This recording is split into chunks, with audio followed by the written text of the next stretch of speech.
Бидний хэлдгээр лузер буюу ялагдагч байх нь муу зүйлөө. Энэ нь таны харах өнцгөөс шалтгаална. Стоик философч Эпиктет бидний амьдралдаа зорьдог зүйлсийн талаар тун үн цэнтэй зүйлсийг хэлсэн байдаг. Өнөөгийн нийгэм баян чинэлэг, алдар нэр, эрх мэдэл зэргийг амжилтын гол үзүүлэлт гэж үздэг бол Эпиктет эдгээр зүйлсийг хүний амьдрал дахь дотоод баялагтай харьцуулахад огт чухал биш гэж үзсэн юм. Түүний ажигласнаар нэр хүнд амжилт, бусдад хүлээн зөвшөөрөгдөх хүсэл нь хүний жинхэнэ үн цэнтэй зүйлс болох бидний дотор орших аз жаргал, амар амгалан байдлаас холдуулдаг байна. Харамсалтай нь бид бусдын нүдэнд лузер гэж харагдахаас айдаг тул бусдын таашаалд нэцэх гэж өөрийгөө зовлон шаналл руу түлхдэг аж. Ийм байдалд орох нь хичнээн харамсалтай хэрэгвэ. Гадна хүчин зүйлсийг амьдралынхаа үн цэн болгосноор тэднээс хараат болж улмаар аз жаргал, эрх чөлөөтэй амьдрах боломжоо алддаг. Эпиктетийн үзлээр бид амьдралын жинхэнэ үн цэнийг ойлгохын тулд үн цэн багтай зүйлсээс салж сурах хэрэгтэй гэсэн юм. Ингэснээр бид бусдын нүдэнд лузер гэж харагдах магадлалтай. Гэхдээ энэ санаа нь өөрийгөө үл тоох, өөртөө анхаарал халамж тавихгүй байхыг уриалсан хэрэг огт биш юм. Харин ч эсэргээрээ стоик философийн үүднээс амьдралд үнэхээр чухал зүйлсийг ялгаж салгаж сурах хэрэгтэйг бусдад лузер гэж харагдах нь огтхон ч муу зүйл биш гэдгийг ойлгуулахыг зорж буй юм. Лузер гэж юу нь яг юу гэсэн үг вэ? Мериам Вебстер тойл бичигт ямар нэг зүйлийг хийх чадваргүй, амжилтанд хүрч чаддаггүй хүн гэж тодорхойлсон байна. Гэвч чадварлаг байдал, амжилт хоёр бол харьцангуй өөр ойлголтууд юм. Хүнийг ямар үед чадвартай гэж үзэх вэ? Зарим хүмүүс тухайн хүнийг чадвартай гэж үзэж байхад, зарим нь түүнийг чадваргүй гэж дүгнэж болно. Амжилтын тухай ойлголт ч мөн адил. Яг ямар үед хүнийг амжилтанд хүрсэн гэж үзэх вэ? Жижиг үсчин ажиллаулж, өөрийн бизнестэй болох нь олон хүний хувьд амжилт юм. Харин зарим хүний хувьд амжилт гэдэг нь хүмүүсийг өөр гариг дээр аваачих явдалж байж болох юм. Чадварлаг амжилттай гэх ойлголт нь тухайн үеийн үзэл бодлоос хамаарч өөрчлөгдөж байдаг. Энэ нь тодорхой нийгмийн уур амьсгал, хүн амын бүлгүүд, мөн соёл шашнаас шалтгаалдаг. Тиймээс лузер гэх ойлголт бол тодорхой шалгуур, тодорхойлолт байдаггүй, харин хүмүүсийн сэтгэлгээ, нийгмийн ойлголт дээр үндэслэн тодорхой бус тодорхойлолт юм. Хэн нэгнийг лузер гэж үзэх нь тухайн хүний бодит байдал бус, харин бусдын хүлээлтэнд нийцэж байгаа эсхээс л хамаардаг. Өнөөгийн нийгмийн хүрээнд авч үзвэл энэ ойлголт нь гадна хүчин зүйлс буюу мөнгө, нэр алдар олж авахтай шууд холбоотой байдаг. Хүмүүст төгс амьдралын тухай өөрийн гэсэн ерөнхий төсөөлөл байдаг бөгөөд энэ төсөөлөл нь хүн бүрт харилцан адилгүй. Олон хүний хувьд энэ нь өндөр цалинтай ажил, сайхан харагдах гэр бүл, том байшин, үнэтэй машин зэрэг байхад зарим хүмүүст энэ төсөөлөл нь сошиал медиа дээр олон дагагчтай байх, олон хүмүүсийг таньдаг байх, нийгмийн харилцаа холбоо сайтай байж бусдад хэрэгтэй хүн гэдгээ харуулах явдал байдаг. Харин та энэ ерөнхий стандартад нийцэхгүй бол яах вэ? Тэгвэл та лузер. Учир нь та олонхын хүсдэг зүйлийг олж авах чадваргүй, улмаар амьдралдаа амжилтанд хүрч чадаагүй хүн болж таарна. Харамсалтай нь лузер байх нь давхар дарамтуудыг үүсгэдэг. Энэ нь таныг бусдын нүдэнд бүтэлгүй харагдуулаад зогсохгүй. Дээрээс нь таныг дорд үзэх шалтгаан болдог байна. Гэхдээ бидний анханасаа л байх ёстой гэж боддог тэр зүйлсийг эзэмшин гэдэг үнэхээр тийм чухал. Эсвэл тэдгээрийг эзэмшиж чадаагүй төлөө бусдад дорд үзэгдэх нь үнэхээр муу зүйл. Энд л философч Эпиктетийн үзэл санаа гарч ирдэг юм. Энэ бүх зүйлсийг бид яагаад хүсдэг вэ? Яагаад эд хөрөнгө, баян чинэлэг байдал эсвэл сошиалд нэр хүндтэй байх нь бидэнд яагаад тийм сэтгэл татам байдаг юм бол? Товчхондоо бол энэ бүх зүйлс аз жаргал амлаж байгаа учраас л бид тэдгээрийг олж авахыг хүсдэг. Бид далайн ирэг дээр коктейл шимж, олон хүмүүсийн хайр хүндэтгэлийг хүлээж, сошиал хуудсандаа лайк, комент цуглуулж, үнэтэй машин унах зэрэг нь хэсэг хугацаанд үнэхээр сайхан санагдаж болох юм. Гэхдээ хүн нэр хүнд, мөнгө төгрөг, тансаг амьдрал гэх мэтэд төр зуур таашаал авах боловч удалгүй хэвийн байдал шиг санагдаж сэтгэл ханахаа болдог. Дотоод сэтгэл зүй өөрчлөгдөөгүй цагт ямар ч гадны хүчин зүйлс аз жаргалыг урт хугацаанд хадгалж чаддаггүй. Энэ хангалуун мэдрэмжийг дахин мэдрэхийн тулд илүү их амжилт, илүү их нэр хүнд, илүү өндөр орлогоны араас хөөцөлдөж эхэлдэг. Энэ бол өндөр өртөгтэй аз жаргал юм.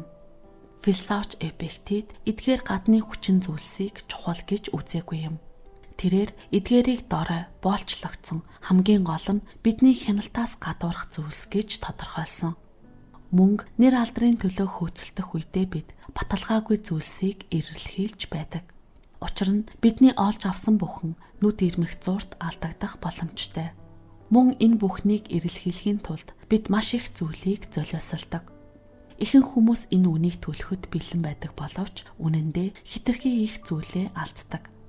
Олимпийн наадамд төрүүлэхийг хүссэн хүнээр жишээ авъя. Олимпийн авраг болбол маш их хүндлэл олдогдвол өнөө үед ч гэсэн олон хүний хүсэл мөрөөдөл хэвээр байна. Гэхдээ Эпиктет бидэнд энэ бүхний төлөө хэр их зүйлийг золиослж байгаагаа анзаарч энэ бүхэн бидэнд ямар ашиг тустайг эргцүүлэн бодох хэрэгтэй гэж анхааруулсан юм. Тэрээр чи дүрм журамд захирагдаж, хоолны дэглэн баримталж, халуунч бай, хүтэнч бай, тогтсон цагт биеэ дасгалжуулан хөдөлмөрлөх ёстой болно. Чи хүүтэн ус заримдаа бүр дарсч хүртэж болохгүй.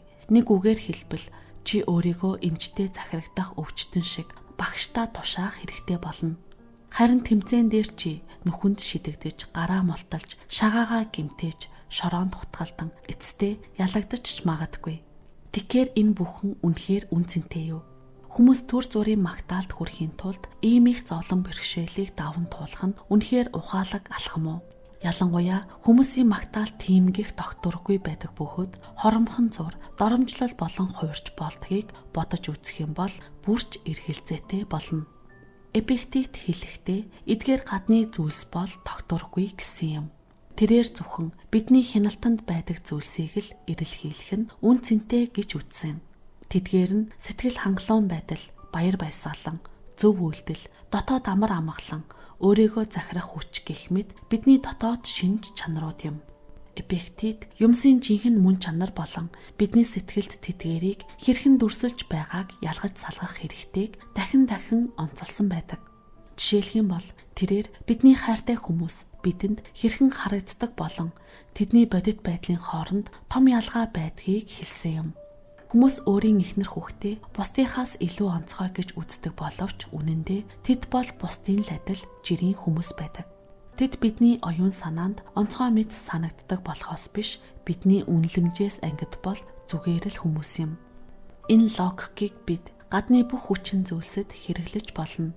Бидний амьдралдаа эрэлхийлж зорж байгаа зүйлс яагаад тийм үн цэнтэй санагддаг вэ? Үнэхээр тэр зүйл өөрөө үн цэнтэй юу? Эсвэл бидний тэр зүйлийн талаарх төсөөлөл, хандлага үүнийг үн цэнтэй болгоод байна уу? Ихэнх тохиолдолд бид зүгээр л бусдыг даган дуурайж, олонхын хүсдэг зүйлсийг л хүсдэг байна. Бусдын хүсдэг зүйлсийг хүсэх нь бүхэлдээ буруу гэсэн үг биш. Зарим тохиолдолд олонхын хүсч буй зүйлс бидний эрүүл мэнд, сайн сайхан байдалд эерэг нөлөөтэй байж болох юм. Гэхдээ үүний эсрэг байх тохиолдол нь олон бий. Бусдын хүсдэг зүйлсийг сохроор дагах уу, эсвэл орхих нь илүү тустай юу гэдгийг ойлгохын тулд бидэнд ухаарал болон эрүүл сарвал оюун ухаан шаардлагатай. Эпиктет аз жаргал эрх чөлөөг юу юунаас илүүтэй чухалчилдаг бөгөөд үүнд саад болж буй зүйлсээс татгалзах хэрэгтэй гэж үздэг юм. Ингэж татгалзснаар бусдын нүдэнд лүүсэр гэж харагдах нь тийм ч муу зүйл биш гэсэн байна. Лүүсэр буюу альва зүйлст ялагдагч байна гэдг нь үнэхээр тийм аимшигтай зүйл үү? Энэ үнэхээр золгүй хувь тавилан уу? Эсвэл бусад хүмүүс тэгж ойлгуулсан учраас л бид үүнийг золгүй гэж үзээд байна уу? Төсөөлөд үзье. Бид үндсэндээ хэрэгцээгээ хангахуйц хэмжээний зүйлстэй боловч амьдралын бусад бүх салбарт бараг юу ч байхгүй гэж бодъё. Нийгмийн хүрээлэл байхгүй, хань ижилгүй, олон дагагчгүй, хийдэг ажил маань онцгой биш, игэл жирийн гэж төсөөл. Ийм тохиолдолд бусад хүмүүс тэднийг лүүсэр гэж нэрлэх бөгөөд өөрийгөө тэднээс илүү гэж боддог учраас тэр хүмүүсийг дорд үздэг. Бусдын нүдэнд дутууд улмаг гэж харагдах нь хүний эго буюу өөртөө итгэх итгэлийг нь шууд гэмтээдэг учраас бидэнд айдас төрүүлдэг байна. Гэхдээ зарим хүнд байх тэрхүү гадны нөхцөл байдал нь дутмаг байлаа гэд үнэхээр бид бусдаас дорд болох уу? Баян алдартай нэгэн ядуу олон танигдаагүй нэгнээс үнэхээр дээр гэж үү? Эпиктетийн логикоор ийм бодол тун утгагүй хэрэг аж.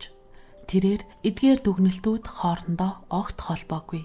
Би чамаас баян учраас чамаас дээр, би чамаас илүү уран яруу ярьдаг учраас чамаас дээр гэхээс илүүтэйгээр би чамаас баян учраас миний эд хөрөнгө чинийхээс их.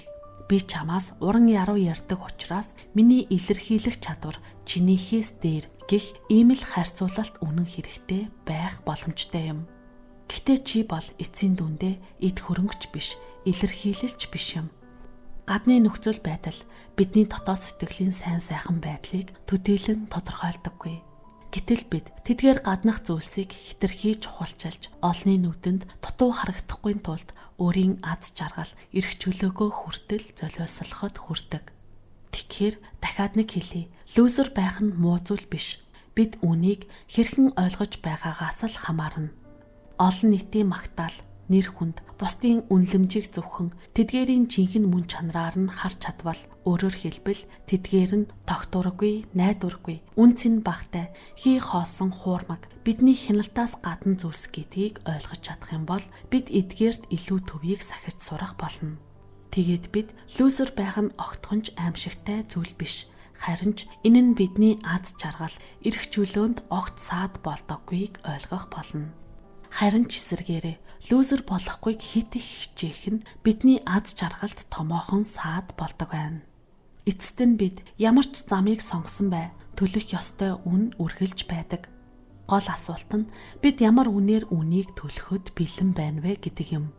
Эпиктет энэ хоёр сонголтыг маш тодорхой ялгаж өгсөн байдаг.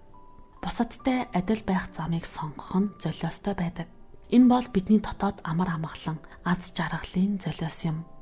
Баян чинэлэг байдал, магтаал, алдар нэр зэрэг хүмүүсийн хүсэмжилдэг зүйлсийг олж авахын тулд бид өндөр үн төлдөг. Бид эрх чөлөө, эрүүл мэнд, дотоод амгалан байдлаа золиосолж, бусадтай өрсөлдөж, үргэлж илүү гарахын төлөө тэмцэлдэж амьдрах шаардлагатай болдог. Харин бусдын таалалд нийцүүлж амьдрах бус өөрийн үнэт зүйлдээ тулгуурлан бусдаас хамааралгүй амьдралыг сонгосон хүмүүс дотооддоо амар амгалан болоод эрх чөлөө, аз жаргалыг бий болгосон байдаг. Ийм хүмүүс ихэвчлэн тун энгийн даруй байдаг. Тиймээс олон хүний нүдэнд тэр лүүзер мэт харагддаг. Гэвч тэд дотоод амар амгалан, аз жаргалаа, нэр хүнд, алдар нэр, мөнгө төгрөг бүх зүйлээс дээгүүрт тавьдаг хүмүүс юм. Бидний хөөцөлдөж буй гадны хүчин зүйлсүүдийн хамгийн өчүүхэн нь хүртэл бидний сэтгэл санааг удирдах хүчийг агуулдаг. Лүүзер гэх нэр сул дорой, өрөвдөлтөй байр суурь мэт харагддаг. Гэхдээ үүнд ч бас давуу тал бий. Энэ бол бид бусдын дүрмэнд захирагдахгүйгээс гадна бусдын үн цэнтэй гэж үздэгч үн цэн багтай зүйлсэд хамаг хүч чадлаа зарцуулахгүй байх боломжийг олгодог юм. Өөрөөр хэлэх юм бол лүүзер байна гэдг нь эсрэгээрээ лүүзер биш байхын төлөө олон зүйлсээ золиослох шаардлагаас чөлөөлдөг байна. Хачирхалтай нь энэ л лүүзер гэх хүн үнэндээ ялагч байж болох юм. Эпиктетийн хэлснээр хүн юуг үнэхээр үн цэнтэй вэ гэдгийг шийдэх ухаантай байх хэрэгтэй бөгөөд олон нийтийн магтаал, эд хөрөнгө, эрх мэдэл, нийгмийн байр суурь гэх мэт зүйлсийг үл тоомсорлож, сонголтоо тууштай баримтлах хүчтэй байх ёстой гэсэн юм. Тэрээр бас ингэж хэлсэн юм. Генерал, сенатор, консул болохыг бүх хүс, харин эрх чөлөөтэй байхыг хүс. Эрх чөлөөтэй байх цорын ганц зам бол бидний хяналтаас гадуур зүйлсийг үл ойшоох явдал юм гэжээ.